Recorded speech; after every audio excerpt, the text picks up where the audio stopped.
Hello and welcome to the first 2026 edition of your favorite podcast, bringing you the most thoughtfully infused and absurdity-laced horror film commentary around. It's what? It's the fear of God. Oh, if you like what you hear, you can find all your favorite foggy paraphernalia at thefearofgodpodcast.com. Things like merch and episode archives and links to our Discord channel and how to become a patron. Become a patron. Every week here in the fog, we explore what scares us to find what saves us. And who is this we I speak of? Why, it's me, one of your hosts, Nathan Rouse. And me, your other host, Reed Lackey. Hey, Nathan, Happy New Year. Hey, brother, Happy New Year to you. How are you doing? We're actually recording. That's legit. We're actually recording on New Year's Day. This is the first day of 2026. I don't know that we've done this before, so I don't think so. Box checked. I don't think so. Yeah. It was on my bucket list to record a podcast on New Year's Day at some point. Exactly. You want to hit every holiday eventually. I'm already accomplishing stuff in my New Year, Reed. You know? Look at that. One resolution already done. Yeah. Done. I can rest now. I can throttle back and on I the need to because I was up late. Listeners and maybe viewers are going to be in for a treat when hopefully some of this starts to trickle out into the interwebs. But what's funny, and any person who's ever seen our setups can attest, one, I've got a strange new backdrop that's don't think me highfalutin. It's a bed sheet. But the funny part here is I've got this new webcam, and it's weird to think I should look at that sometimes because I'm looking at you, but then I'm seeing myself peripherally looking at you, which is looking down to the left. So I should look up. So it's going to become this whole, just the life on the camera is tough, Reed. Resist the urge to look at. Here's the thing: is like audio listeners are going to be like, why are they talking about all this technical specifics and stuff? It's always best to look at your engaged participant as opposed to the camera, unless you are speaking to the viewer and breaking the fourth wall. So yes, I'll do a little. If anyone decides to watch this, I'll do a little bit of all of it.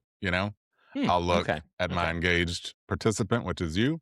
I'll look at my engaged viewer, which is on the other side of this camera. That's weird. Don't do look that. Outside, which is just. As soon as you did it, I was like, I don't care for it. It's like looks like you're having a stroke. I don't care for it. Wow, that's tough. Reed. So we're starting 2026 off in high quality, and speaking of high quality, I referenced a moment ago. We're going to get into some things. I'm going to let you set us up for what we're doing here. But I want to encourage new or old listeners. If you've been or new viewers, old listeners, old viewers, new listeners, old men, new men, old ladies, whoever, whatever column you fall into.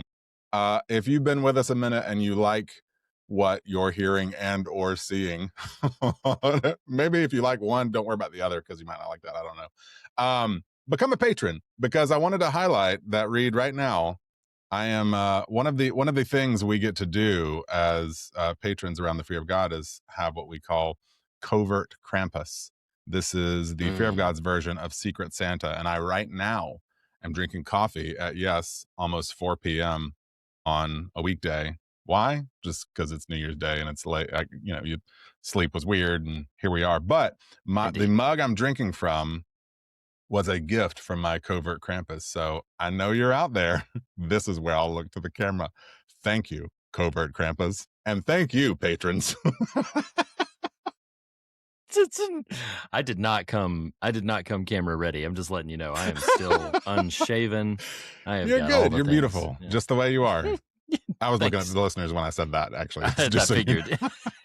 See, I can tell now because there's no hiding. Like, hey, don't tell him we're talking about him. Mugging took on a whole new meaning around the Fear of God in 2026. Man. Okay, so we're here. We're hanging out. It's going to be a shorty, if you know what I mean. And I'm going to let you... It's your birthday.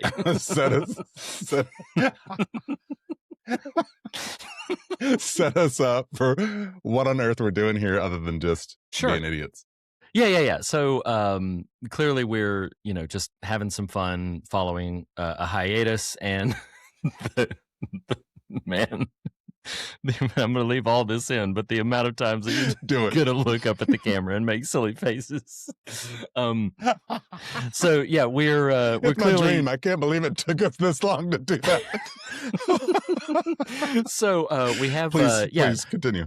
Yeah. We are letting our hair down a little bit after a hiatus for the fear of God that lasted a few months. Obviously, there have been things in the feed. We chimed back in for our annual Christmas tradition. There was a Ghoul Scouts episode, a couple of interviews, a couple of complete collection things. But we wanted to chime in and just let you guys know that, starting next week, we hope to be back to consistent, regularly scheduled programming for 2026. And we have some fun things already in the pipeline in terms of scheduled and programmed. And then some of it that we're still kind of trying to iron out. But 2026 looks to be a really fun year, and I'm very, very much looking forward to it. I kind of want to start that this is going to be in three very, very teeny tiny little acts. So the first one was just, I want to check in on you. Like, how were your holidays? Was everything nice? Did you have fun? Anything special or unique that you wanted to highlight besides covert Krampus? That's kind of you. I didn't know I would be asked that, and so I will be shooting from the hip here, as they say. And no, our holidays were pleasant. Once more logged for the books, The Birth, my Christmas Mm. production I produce, not to be redundant there, which saw a handful of foggers, Jess Fishley, who moderated one of our Ghoul Scouts who moderated a talkback one evening, Jackson Harper, who is a part of the show itself, um, and had the unique privilege this year. We did, what patrons of the arts might know as a talkback for every one of our 5 performances, just because the show's real kind of meaty, and I like for people to be able to talk it through, and it's just kind of fun and pleasurable. But for one of those particular performances, Dr. David Gushy, who's been on the show, gosh, bordering on half a dozen times at this point, was in town and came to the performance and conducted the talk back afterwards, and that was just a real kind of rich experience, to kind of be present for, to facilitate, and so on. So that was really lovely.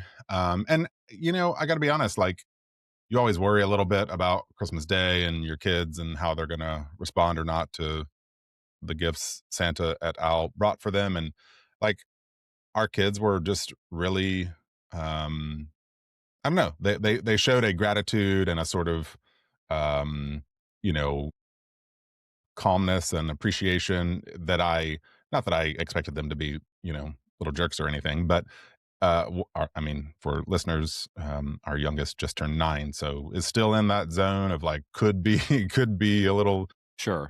snot if she wanted to, about things like that, and she was just really gracious for the things she got, and so it was a pleasant holiday season. So thank you for asking. What about you? Awesome.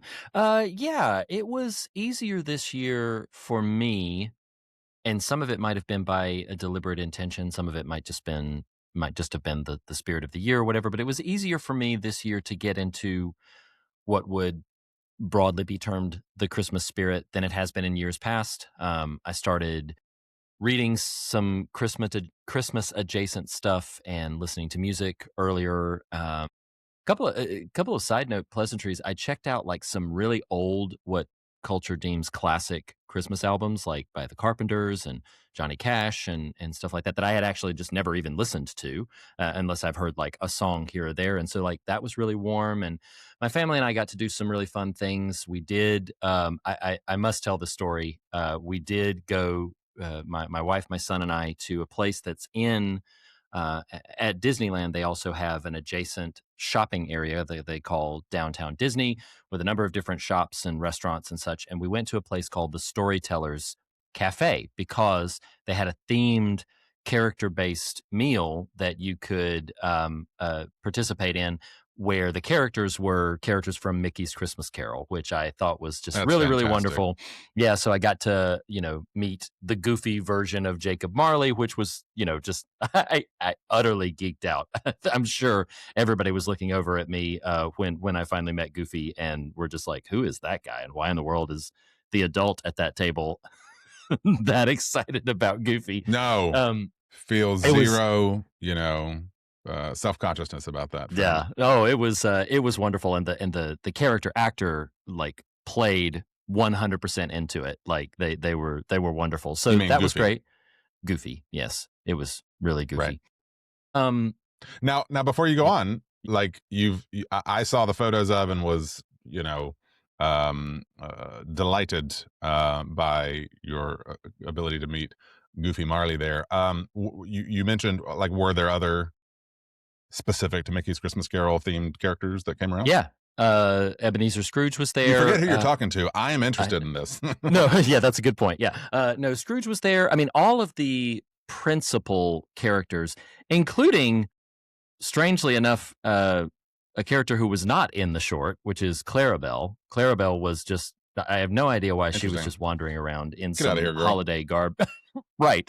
So, but no, Mickey in his Bob Cratchit attire, Scrooge, and Minnie.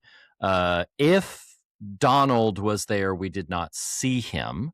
But the biggest highlight and the most noteworthy would be Mickey in the very obvious Bob Cratchit attire, Scrooge and Goofy as Jacob Marley. So those were the primary ones, and they just, while you're eating, they walk around, and obviously they understand what they're there for. They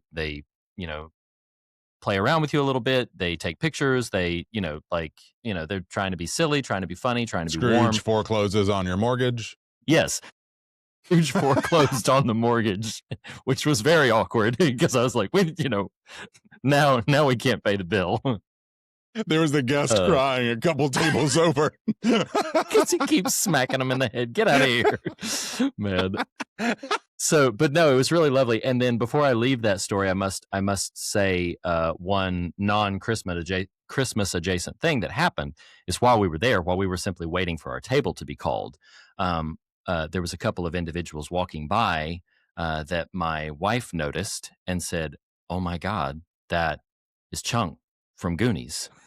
And we were just standing out waiting for, like I said, we'd put in our reservation. We were waiting for our number to be called, and they were just walking by. They were with somebody who was like, I guess they were like not necessarily security, but like staff personnel, they were an employee of the Disneyland area, and he was just walking around. Jeff Cohen, who is I think he's a lawyer now. He's an entertainment lawyer now, and so we were walking around.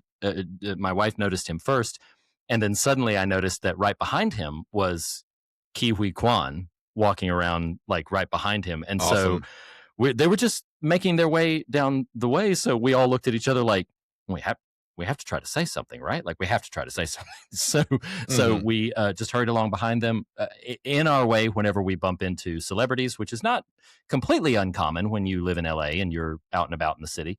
But when we approach them, we always try to be really unassuming and give off an immediate vibe of, hey, we are not not trying to be too obtrusive.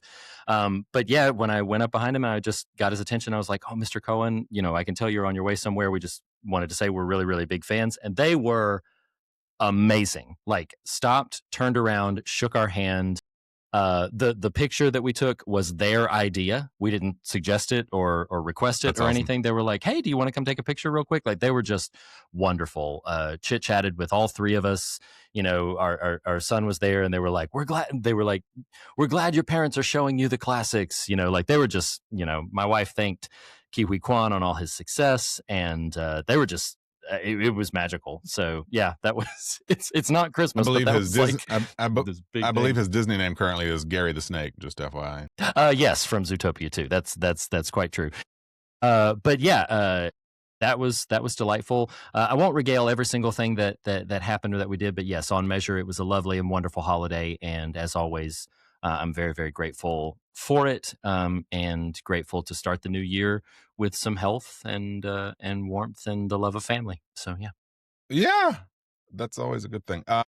I um you threw ever so mild curveball at me on asking about holidays. I'm going to throw an ever so mild curveball at you, which is I Oh. know the primary questions that are coming. This is happening in real time. Don't think it was some planned thing.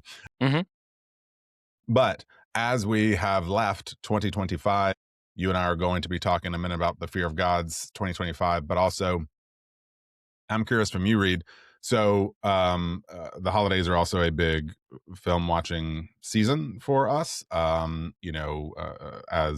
members of the North Carolina Film Critics Association, through the podcast, we get a lot of screeners and stuff like that. But also, just in general, we like movies, and there might be Indeed. some downtime more so in the holidays and other times of year. So, I'm curious from you. One, name one. It can be a screener or, like something that is about to be out. It can also be just one that, or it can be one that you've watched that you'd seen before, but it had a new experience to it. So during your holidays, name me one movie you would like to recommend or recommend the experience you had watching it this time. Well, I did watch some new ones and all of that, but I will say that the biggest part of the last several months, and this was true in the last week, has been that my son has gotten very into films and wants to catch up on all the classics, specifically horror films, but a lot of non-horror films and classics as well. So actually, on the day before New Year's Eve, we finally showed him, and we showed him Batman Begins first, but we finally showed him The Dark Knight. And watching The Dark Nice. Knight with him was really, really cool. You forget when you get a little distance away from it just how many jaw-dropping sequences there Oh are in yeah. that film. And it was just, yeah, it was really fun, really special. You said to cite one. I will leave it at The Dark Knight, but it has been a real joy to wander through several long-standing classics that he's finally getting to see for the first time. And so, yeah, I've embraced that. I don't know exactly how long this particular proclivity of his will last, but I will I will be there for it for as long as it lingers, because it's really a whole lot of fun for us to just sit down and queue up films that have been years since I've seen them, but that he really needs to see for the first time. So, yeah.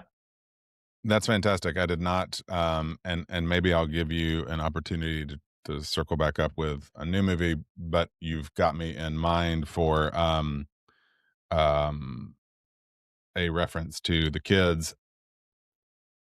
So, other than just the Muppet Christmas Carol, which plays around the clock in our house, um, uh, I did take my two. So this is not an answer to my question. It's inspired by your note about your children. So, um, we'll get to this TV show, but just name checking that it was part of this. I took the kids to see the Stranger Things finale on the big screen last Hmm. night. Well, there was trailers on the front of it, and like your son has gotten into horror and some more classic films, modern classics. Penny is becoming a voracious horror junkie, and two trailers that were on that I'll just name check here. One was Send Help. Have you seen the trailer, the new Sam Raimi? Oh, yes. Oh, yeah, yeah, yeah, yeah. It Okay. was going to show up later for a future question for Okay, us, but and yes. Mhm. that's totally fine. Well, so I'll name check that, and I'm also going to name check the I had not heard of this one, but it was called Good Luck, Have Fun, Don't Die, new Gore Verbinski movie. And Ooh, I haven't heard both of of that those one. trailers, Penny was sitting next to me, and the trailer ends, and she looks at me with this big grin on her face and just like nodding her head. And now, who knows? Who knows? Will we go? Sam Raimi can be a pretty tough hang even for the adults in Mhm. the crowd. But it was fun just seeing her like actively respond positively to these trailers That's in awesome. ways that she That's might great. not have in a previous era. Um, so that's name checking kid stuff. I will highlight a specific film in answer to the question. Name a film. Um, so I have watched a few of the screeners that have come through on a lark the other night, just because I'd heard enough about it. I mean, in general, I'm interested in what's circulating in the awards conversations, but didn't know much beyond, hey, there's a musical aspect to this movie, and the lead actor, and kind of giving it away here, Amanda Seyfried, is pretty good in it. And so I just queued up because this past week, kind of at about 9:30, 10 o'clock every night. Okay, what am I going to watch now? And that night it was The Testament of Anne Lee. And read it. This will not be the case for everyone, and so I'm letting people who are listening or watching off the hook if you step into The Testament of Anne Lee and decide what on earth, this is not for me. It was very much for me. Like 2 minutes in, I was like, man, this is a cool vibe. Um, I did not know going in that it's based on a true story, of Mm. a real person, Ann Lee, who started the Shaker movement here in the States. Um, but the go for broke quality to it, and read the music that has not that has taken up residence in my spirit in the last 3 days. And the soundtrack's not even out. There's 2 songs available that you can listen to, and they've just been Hmm. on repeat. But I have always liked Amanda Seyfried, but I honestly can't. There's not a long list of movies I've seen with her in it. And honestly, maybe Les Mis and Mean Girls are the two that Okay. come most readily to mind. But she's insanely talented. She's insanely gifted as a singer, and just is a force in this movie. Hear this as high recommendation for The Testament of Anne Lee, with the asterisk that it might not be for you, but I kind of loved it deeply. So that's That's my awesome. answer That's to the awesome. question. Do you have Um, any new movie you want to name check? You don't have to, so but Well, here's the funny thing about it is that, like, honestly, many, many, many of the films that I've seen, not all of them, but many of the films that I've seen have not landed with me with tremendous enthusiasm. I haven't seen The Testament of Anne Lee gotcha. yet. The ones that I have checked out, as you allude to, like, we're trying to watch what's getting all the awards buzz and all that kind of stuff. Most of them have landed with me with a little bit of a, yeah, I see what that's going for, but I don't get really enthused about it individually. I will mention it is not a new film, so to speak, but Kumail Nanjiani has a new stand-up special called Night Thoughts, Okay, and it yeah. is one of my favorite hours of comedy I have seen in a very, very long time. I love that dude, Is that on Netflix? Of and it's on Hulu, and it is course, we just absolutely. canceled that one. But it is absolutely delightful. It's just it's Is wonderful. that the So one? yeah, I just saw a clip making the rounds where he's talking about getting in shape for Eternals and what that kind of did to his he's on. Yeah. kind of. He references that in Yeah. his special. Yeah, he Okay. references that. Yeah, yeah, It's yeah. I did see yeah. that clip, and no, he's delightful. I was not familiar with his work. I mean, well, I was familiar with his work. I was not like, I'd never really seen him in stuff until Eternals, and then Murderville, which I love with a passion. But no, he's good people. And It's then a he's wonderful got this special. delightful. You should check out when you get 3 minutes. He's got a delightful back and forth with Stephen Colbert. I think about Lord of the Rings, where he Oh, tells okay. about watching it every holiday season. Nice. It just, as it would with Colbert, it begets this whole Lord of the Rings conversation. Nice. Hey, that's our prologue. So why don't you I tee know. us up We for we need to. the real So stuff? so so the what was meant to be just the 5 minute check in became, as habit with us, a little bit more extended. We'll clip through these next two sections more speedily. So we're going to be doing. I'll just go ahead and name drop what both of these last two sections are. We're going to talk about looking back at Fog 2025. What are our, did we say top three or top five? Let's do top We three. said three. Yeah, Yeah, let's do yeah. three. Okay. Looking back at Fog 2025, what are our top three favorite moments from the year that we've just put behind us? It could be a film we discovered. It could be a moment that happened on pod. Whatever it is, like, just what are our top three Fog moments? And then we'll spend a brief moment name dropping some things coming up in 2026. I made them Fog adjacent, like things we might wind up covering on the show, films that we're anticipating getting to, or aspects or things that we're anticipating getting to. So yeah, those are the last two sections. I will let you kick it off for your favorite fog moments for 2025. Um, cool. Do you want to volley back and forth, or Yeah, let's all three at volley. once? Yeah. Okay. Nope, you can do. Yeah. So no real order here, but I did just want to name check as one of mine that it was just a delight having my sister Kate Mickham on to Hmm. for the first time onto the show, and she joined me in your absence on one of your journeys to discuss 28 Years Later, which I is one of my favorite, not just horror but favorite films of last year. And it was just a rich time and really fun, and it's always funny when your sibling who you don't have these types of conversations with on the regular starts unpacking their feelings and thoughts, but also learning about their memory of your childhood, of her childhood and how you relate to Sure. it. And so it was just a really good opportunity to have her on, and I'm sure we will try to have her back on here soon. Oh, that's awesome. Yeah, that's awesome. I will, because it's not mine and it's not totally fog related. I will toss an honorable mention to Brandon Graffius's "Scared by the Bible" release. Just it's not totally in the like, fog's not responsible for it, but I did want to give him a little bit of love. I really love that book. It probably But would be aren't my we favorite book. really? Let's be I honest. mean, yeah, it's true. I It's mean, true. It was one of my favorite books that I read last year, and so I just really wanted to give him some additional love. My number three is the solidifying of the Ghoul Scouts.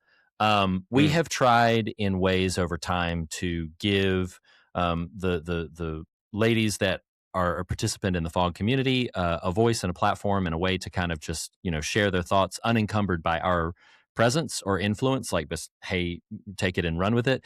And I was so proud, feels appropriate yet a little strange, but just like so moved and so excited and invigorated to see how Vera and Jess just embraced the Ghoul Scouts mode, and just completely made it their own, created coming up with. songs. Oh yeah, and created unique patron segments that just were a delight to hear and experience, and so I really appreciated that, and the structure that they gave to it, giving like kind of a thematic trilogy, if you will, with Jennifer's Body and Ginger Snaps and Heather's.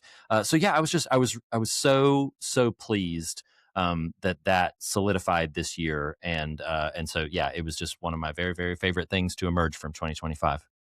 That's fantastic. Yeah, it's always a delight to platform those two. Um, and the Ghoul Scouts they bring into the fold along the way. Hmm. Hmm. Um, I think for me, another uh, uh, thing I would name check that just became emblematic of, I think you'd agree, is just the, excuse me, of what has kind of become the, the reasons you and I keep coming back, if I can frame it that way, and that is, you'll know right where I'm going here. One particular happy hour horror hangout we did, Mm. that for anyone who thinks sales guy Nathan just likes shilling for their Patreon at the top of every show, like, sure, but also there is a real community that's being born there that are full of good-hearted folks with whom we're building relationships and sort of community even from afar. And one of the aspects of being a part of our uh, patron group is what we call the happy hour horror hangouts, which uh, don't happen frequently enough, but when they have happened, have often been kind of fun centered, and this one definitely had a component of it. But it just turned into this really lovely, I'll jokingly call it a therapy session, but that's not totally off the mark either, of just people feeling compelled to get vulnerable. And we had a small enough group, I think it was about a dozen or so, that you could actually do that. But I don't know, it just really has stayed with me as, okay, yeah, this is it's fun to talk movies, it's fun to rattle off lists, but kind of pouring into people and developing community and being part of a community is I think a thing you and I would have said we would not have anticipated 10 years ago, 9 years ago, but definitely if you'd said, hey, what's your perfect vision of what this could be, we would maybe have thought to include that component. So I was just Yeah. really thankful for that. Oh, that's wonderful. I love it. Um, yeah, I mean, I would yes and everything that you're saying, and then anything that I would say in extrapolation to that would just merely be a reiteration of the same thing. Yeah, I feel the same spirit, and that was a very moving and meaningful time. So I'm glad you mentioned that. My number two, I knew when I knew that we were going to do this that this would make the list. I suspected it might be number one. So we've done a number of interviews now. This is going on a couple of years where we have been fortunate enough where we've made a couple of inroads where talent agencies enjoy alerting us to films that are coming up, and sometimes we get the opportunity to see those films and talk with the creatives behind them. But there was one particular interview this year that I loved the film. Like when I saw the film, I really loved it, but I could not remember an experience where more so I loved the film. I go in with generous goodwill, and then the conversation with the creative just absolutely spikes it all the way through the roof. Where I was like, man, this guy is. I could tell from his film that he was thoughtful and that he had a perspective, a point of view of something to say, but then the conversation just skyrocketed that. And that's Bryn Cheney's Rabbit Trap. Um, Hmm. I thought Rabbit Trap was a wonderful film. It's a gem that I don't think gets enough love from what I've seen online, and I really responded very strongly to that movie, specifically to that movie's heart. And then in our brief conversation with Bryn Cheney about the spirit behind the film, just every single thing that came out of his mouth, I was like, my lord, I love this movie. Like, and I love that this guy made this movie. I do want to cite one quote that I went back and listened to and snagged the quote to give you a flavor for it. If you haven't heard that interview, Bryn at one point talking about the theme and the spirit behind the film says, when someone shares their deepest self with you, you're now going to receive that and it's going to live inside you. And that's a responsibility that you have to take. So the film is challenging people to also share who they are, but also make sure that you're inviting others to, that you're opening the door for people to share. You know, like my body can be a house for the ghosts in you. Give them to me. And I just thought that is, man, it was lovely. Bren's a thoughtful guy, and I really wish him profound success in the new year. And I'm rooting for Rabbit Trap. It's one of my underdog champions that I'm like, everybody check out Rabbit Trap. like you should see it. I think you'll like it. So yeah. No, that was a great conversation. And you know what's funny? I don't know if you'll remember this, but there's just fun little behind the scenes here. The potential interview was about 2 weeks before it actually happened. You were Mm, actually gonna be out of town. I that's right. was like, "Okay, yeah, I'll kind of watch this movie." And, you know, to pour some love on Rabbit Trap, the film, like, it's just one of those, they are very different, okay? These movies are dramatically different from each other, but in terms of their impact, their effect, their energy, to tether a bit to the Testament of Van Lee here, like there's this audio aspect to the film that is a character itself, right? Yeah. And Hmm. so with Rabbit Trap specifically, the audio, the atmosphere. I watch it on my iPad, which is not ideal, but even in that context, I was fully dialed in with just the energy and the mood and the vibe of that Hmm. movie. And so it was great that well, it's not great that Bryn got sick because that's why we put off the interview, but it was great that we were able to put off the interview because it meant all of us were able to Yes. hang Yeah. out, especially considering how much it meant to you. So that's awesome. I'm glad I Um, didn't miss it. Yeah. Thank you for that. Yeah, of course. Thank him for getting sick. The I've got two left here. One ostensibly an honorable mention because I just can't choose. They both really mean a lot to me. Um, so I'll that was a very small belch. We'll let that hang for a sec. I'll name check the film critic brain one as my honorable mention, even though it really was meaningful to me, and in a pretty profound way, honestly. And that was just the discovery of David Lynch in general, and his work Mm, and his voice, kind of in the cinema and the artistic world. For me, the highlights from that would have been just Blue Velvet and how that movie became kind of a skeleton key to unlock for me, not comprehension, but a new awareness and way to interact with his material that I hadn't been able to access up until that conversation and that film. The Blue Velvet, the character himself of Dale Cooper, yeah. Twin Peaks has a lot of highs and a lot of lows, but I would identify that as a real through line for me of just like, man, that guy became sort of just this um, tentpole cultural figure that I didn't know I was missing for 30 years. And then just on a pure just token of Lynch content, the finale of season 2 of Twin Peaks, which I would still cite as like, one of the finest bits of horror cinema we covered last year. I mean, it was just Yeah, I agree. fantastic. So Yeah. so kind of wrapping a bow on that, as I know it feels heresy to call David Lynch any sort of honorable mention, but citing it at least as the fact that my topmost thing is more pod related than film explicit related. It feels important to at least name check that and put it high on the list. So my discovery there. Any commentary on David Lynch, or go on to my No, main?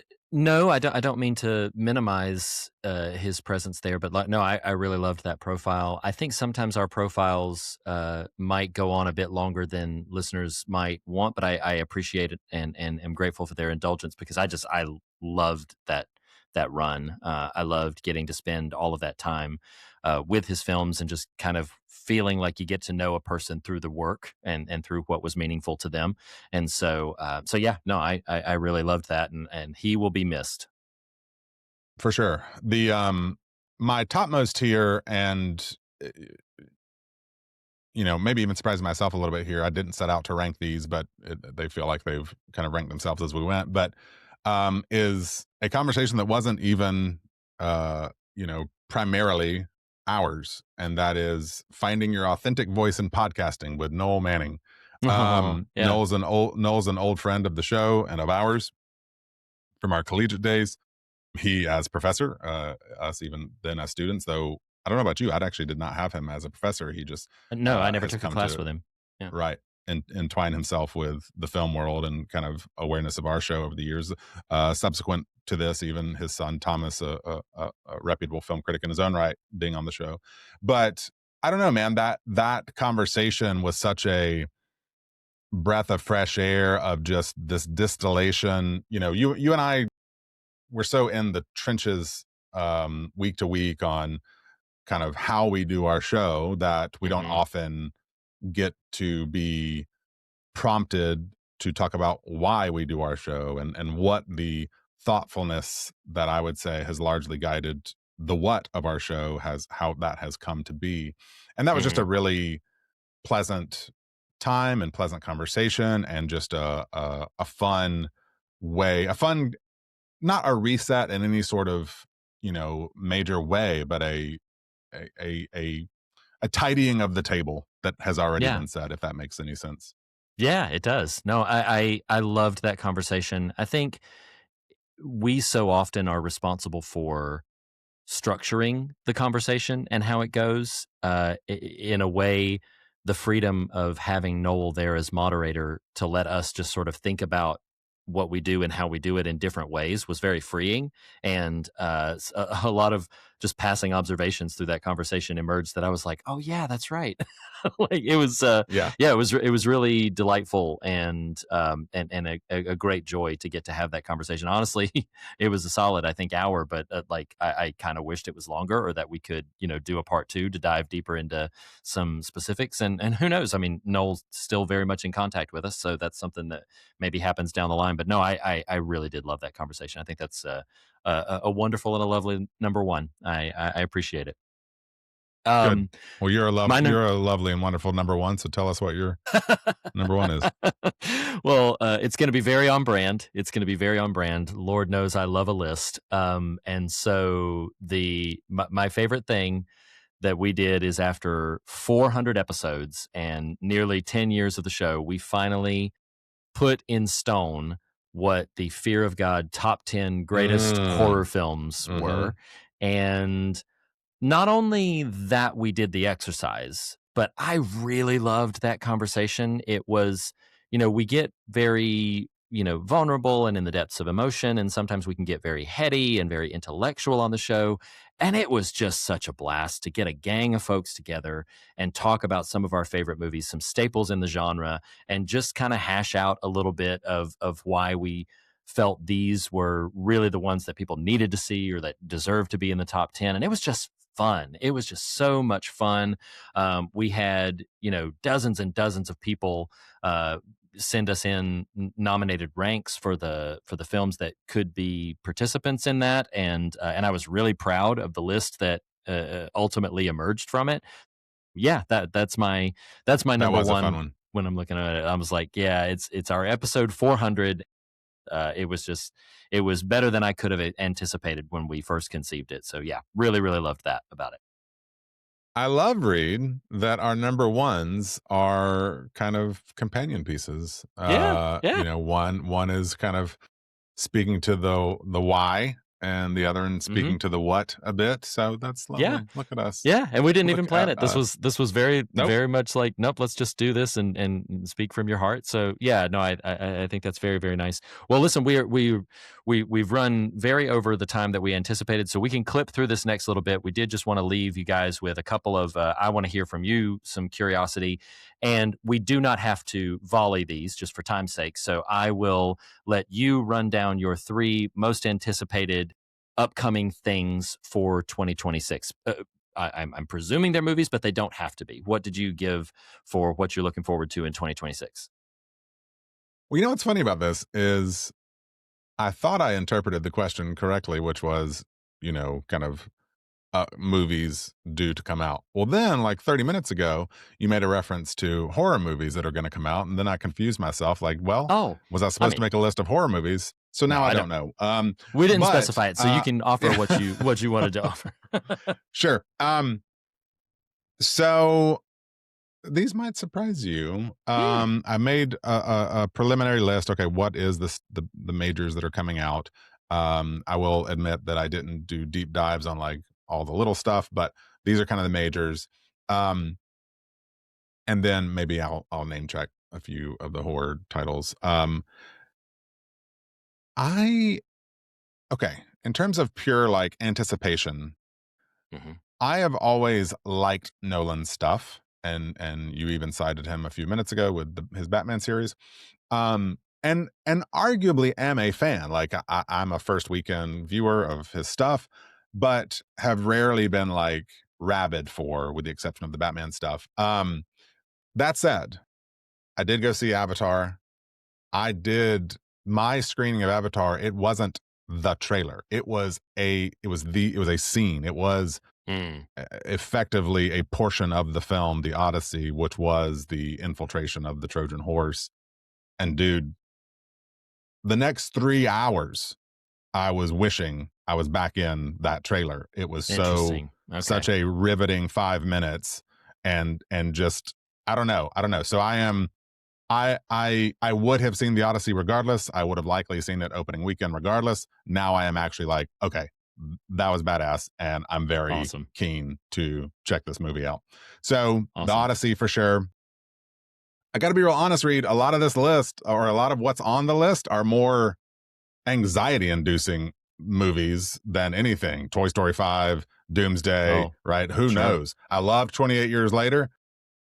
I hope Bone Temple's good. I'm going to go to the other thing I'm unequivocally interested / excited for, and that would be Dune. Dune Messiah. Yeah, part 3. The next Denis Villeneuve entry in that series.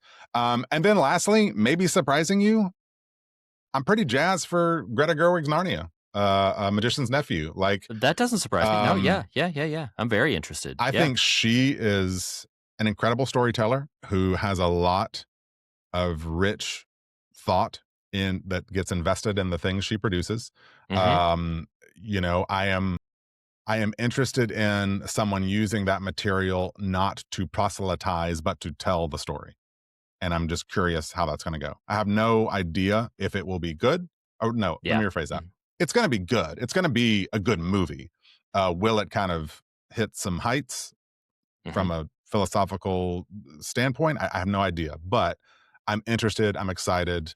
I think that's an interesting pairing that I would not have put together beforehand, but am very curious to see what happens there. Sure, sure. My biggest excitement about that, even though I am a release order purist for anything, where it be Star Wars, Narnia, whatever, whenever something comes out that where subsequent releases tell prequels of the story, I tend to be a purist to say, no, you have to go in release order because that's the way it all came to be and everything. What excites me about them going to book 6, which is the earliest chronological book in the Narnia series, is that to do otherwise would be to simply repeat the pattern that has happened at least twice before, where they just start with Lion, the Witch, and the Wardrobe and then try to Right. sustain enough interest. I love that they're doing Magician's Nephew because it's different. It's a story that's never been brought to film. It's been done as a stage play before, but it's never seen this version of iteration. And so I really am excited that they're doing that they're taking that approach because of it. So Do you recall that I was in the stage adaptation of yeah, the yeah, yeah, of yeah. book? Oh, yeah, Okay, absolutely. okay. Yeah, I you didn't played know. Yeah, the, yeah, yeah. I forget the horse's name, right? But yeah, I forget, Oh, but his name is Strawberry. there it is, Read Strawberry. Yeah. Strawberry the horse, the Cockney horse who turns into Fledge. That's right, Very, that's right. very quick, fun anecdote Mhm, because I was in Cockney Brain during that play. This was in circa 2006. Uh, the Bojangles commercial that lives in infamy for me that I got immediately after this. Bojangles, a fast food restaurant in the southeast, at least, maybe broader. I played a kind of scuzzy street character, pawning, kind of half-rate biscuits, if you will. So when I went to the audition, just to kind of, I don't know, try something, I had Strawberry's voice that I've been working with for 2 oh my months, gosh. and I went in and I was pawning off half-rate biscuits for the Bojangles commercial. Hey, Reed, you want a crappy biscuit, you know? And that bordered into Australian, but you get the point. And so Mhm. when the producers of that commercial wanted to cast me, they reached out to my agent at the time and they said, "Now, he's not really is he from England?" And it's like, "No, y'all. No, I Like, just come put on on. a dumb fake Cockney accent." I That's wasn't really like funny. Dick Van Dyke, Mary Poppins bad, but it wasn't like, real deal studied, Sure. But anyway, Oh, yes, The man. Magician's Nephew, excited about that. Sorry to dominate. Carry on, Reed. No, no, no, that's okay. You mentioned Dick Van Dyke, who turned 100 a few weeks ago, and He I did. love that man so much. Okay, so mine, which I will do in very quick succession, and then we'll say goodbye. I will just give some honorable mention pointings without extrapolation to, you referenced earlier, Send Help, which is Sam Raimi's return to original horror in nearly 2 decades. I mean, he made Doctor Strange, and he'd done a couple of other things, but it's his first like new product in a while. So new as in non-IP centric. So yeah, I'm really really happy for that.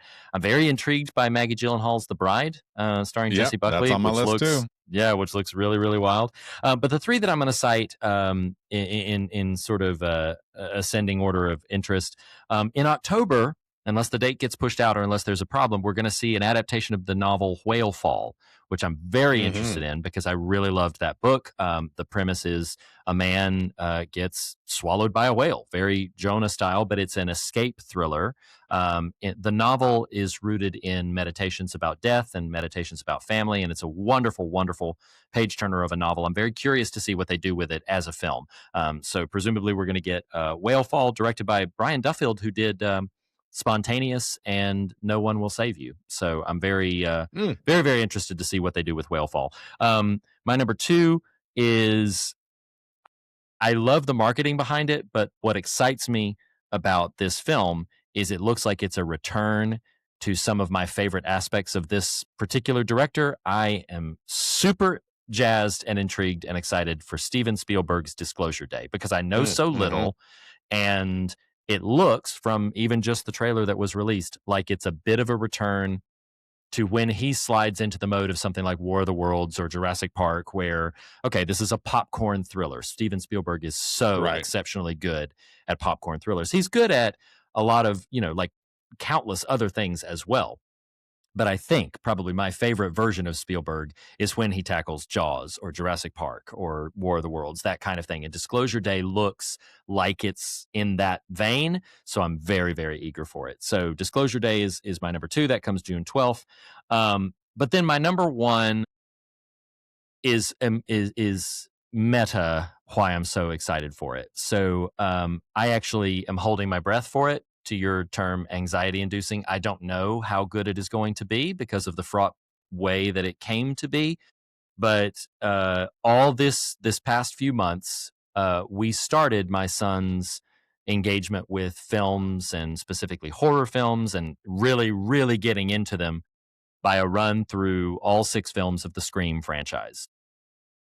So February 27th, I mean, Scream 7 has had a fraught production already. Yes, it was going to be one thing. There was meta complications to that. So they had to completely retool it. Kevin Williamson, who wrote the original one, is directing it. I cannot recall if he's ever directed a film.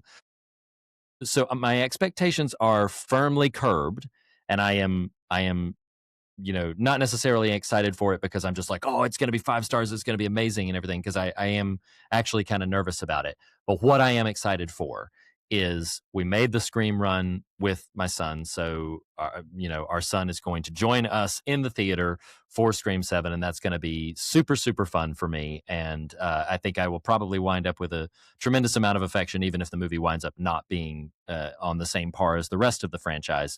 But I'm still very excited. The trailer looked good. The trailer looked interesting. So that is why that's the peak of my anticipation, is just because of the familial aspect of it. Sure. So yeah, that's that. No, that is totally fair. That would be on my anxiety list as well. Now, to be fair, you said as the rest of the franchise, it's a pretty, there are a couple of duds. The franchise itself has a lot of good stuff in it. I would say one dud. Scream 3 is a dud. 3, the rest are, I don't love 2 personally, but I think all of them, with maybe the exception of 3, have some merits to them. Point being, like, as long as it's not as bad as 3, fine.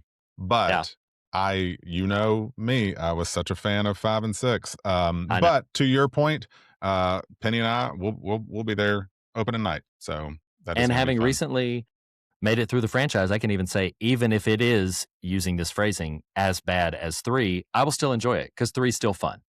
So it's one of those where it's just kind of fair. Like even if that's I just don't want it to dip lower than 3. That's where I'm going to be like, oh my Lord. But if it at least does not, if it's not worse than 3, we're going to have a good time. So yeah, exactly that.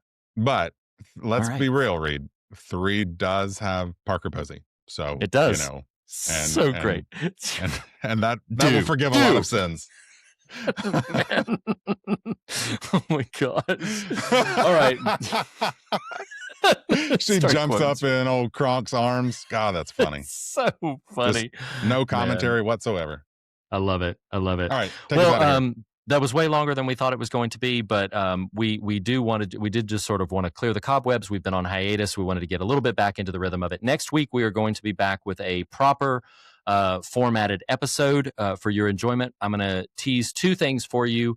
Our Look Back series is coming up, and while we're still deciding precisely what we are going to cover, the next episode next week in your feed, if scheduling goes according to plan, will be a double feature on one podcast episode, covering 2 films in one podcast episode. Those 2 films are going to be from 2025, the films Companion and the film Together.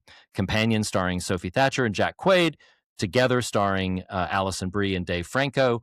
They are thematically linked in ways that felt appropriate to talk about those two films together. So, not that they are narratively conjoined at all. They are completely separate stories. Although the word conjoined, there you go. But yes, companion and together are our coverage for next week. We will also be not starting next week, but the week after that, to give you a little bit of time to catch up for those of you who haven't. We will be making a run episode by episode for the patrons through Stranger Things 5. Stranger Things has come to a close. Did you recall that Stranger Things premiered the same year we started the podcast? That's wild to me to think about. I did know 2016. I wouldn't have thought about it in the way you just locked them together, but it makes sense. And hopefully, just 1 month. Hopefully, we're a little more consistent. But I get it. Yes, and we're gonna do it. But I can't make that promise. No, heard.